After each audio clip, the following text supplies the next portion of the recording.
going to do a book review on the book Whatever After, Fairest of All by Sarah Mlynowski. Whatever After is a series. Fairest of All is the first book of the Whatever After series. The main character of this book is Abby. This is Abby. I drew her based on the descriptions in the book. The book also talks about Abby's little brother, Jonah.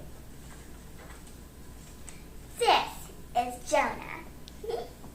I also drew him based on the descriptions in the book. In this book, Abby and Jonah have a magic mirror in their basement.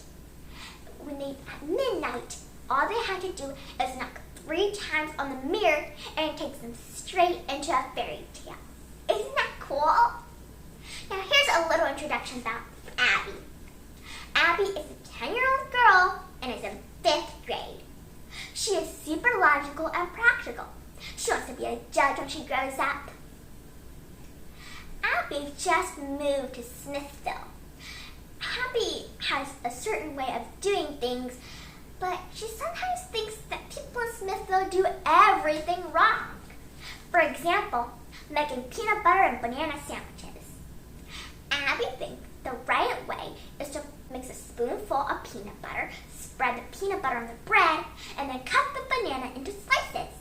Then press the banana slices into the peanut butter, preferably a neat and orderly rows. But the kids in her new school mash the bananas, mix a spoonful of the mashed bananas into the peanut butter, and put the whole sticky mess all over their bread. The truth is, people have certain ways of eating stuff. Anyway, let's talk about them going to fairy tales. Remember when I told you about their magic mirror and how it takes them into fairy tales?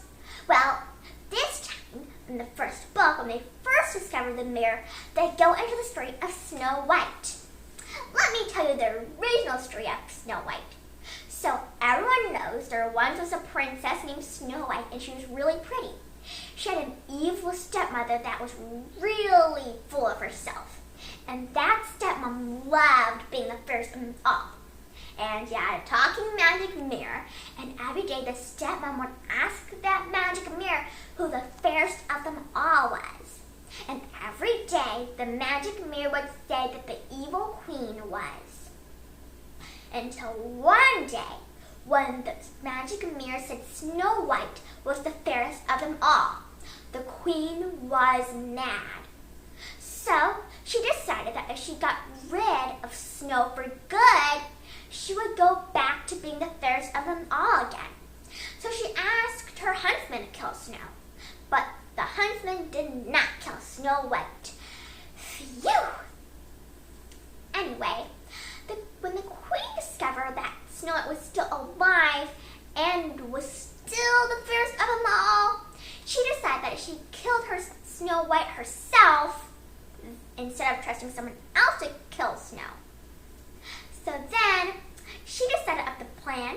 She dressed up as an old lady and took a basket of apples and poisoned 1 red juicy apples. And then she went over to the 7 Dwarfs cottage where Snow White currently lived. And then in the story, Snow White actually eats the poisoned apple, and then she dies. I did not want to say the word. When the dwarfs find Snow White lying on the ground motionless, they were really sad. So they made a little box for Snow White to be in and took the box with Snow White in it into the forest. And then a handsome prince came by one day, saw Snow in the box, fell in love, carried her home, and then they lived happily ever after. Hooray! But when Abby and Jonah entered the story, things that were not supposed to happen happened. Now, I am going to tell you what happened in Abby's version of the Snow White story. So, Abby and Jonah, remember when I told you about their magic mirror, even though they know the mirror is magic, at first, Abby, of course, as her logical and practical self, did not believe the magic mirror. Until Jonah showed her the magic mirror, then, well, it looked like a regular mirror until Jonah knocked once on it, and then it hissed. Twice, and it turned purple, and 3 times, and it started to swirl and suck them inside. Woohoo! And boom! There they were in Snow White fairy tale. They landed in a forest somewhere in the middle of nowhere, and then they saw an old lady, aka the stepmom, in disguise. Since they still thought they were in Smithville instead of a fairy tale, they asked the stepmom, the old lady, for help. And the old lady, well, she kind of ignored them. Well, that's no surprise to me. It's the evil stepmom, not the nice stepmom. Abby and Jonah followed the stepmom to the 7 Dwarfs' cottage, see, a cute little cottage, and they watched the stepmom offer Snow White the poisoned apple. Jonah was hungry. He wanted that apple. He wanted to eat the apple.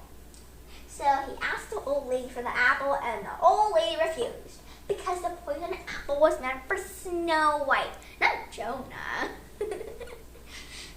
But then the Snow White ended up not eating the poisoned apple, which means she didn't die. Yay! Snow White for the win! But then, when Abby and Jonah saw the dwarfs were told Snow not to open the door to strangers because they thought Abby and Jonah were strangers at first. But then Snow White told the dwarfs about what Abby and Jonah did to save her from the evil queen. And then the dwarfs were really grateful. Abby and Jonah are heroes. Well, why not? They saved Snow White. At least that's what they thought until Abby thought of a little problem here. Snow White didn't eat the poisoned apple. And if she didn't eat the poisoned apple, then she didn't die. And if she didn't die, then the handsome prince would not see her in the box and fall in love. And if the handsome prince didn't see her in the box and fall in love, then Snow White wouldn't get her happily ever after. Oh no! Abby and Jonah tried to fix their mistake. Do you think they can fix their mistake and get themselves home? You can definitely find out by reading this book. Okay, let's go back to the book. I love this book, and I am glad that it is told by Abby's point of view. Abby is more logical and practical than Jonah. Jonah thinks everything should be dipped in ketchup, even French toast. Ew. Anyway, they're both kind of dramatic sometimes, especially Abby, and she can sometimes be a little bossy to Jonah. Well, she is his big sister, and big sisters are supposed to boss their little brothers around. Jonah is really funny, and the book is sometimes hilarious. And I love fairy tales, so I recommend you to read this book if you like fairy tales and adventure. It's done for today. Thank you for watching.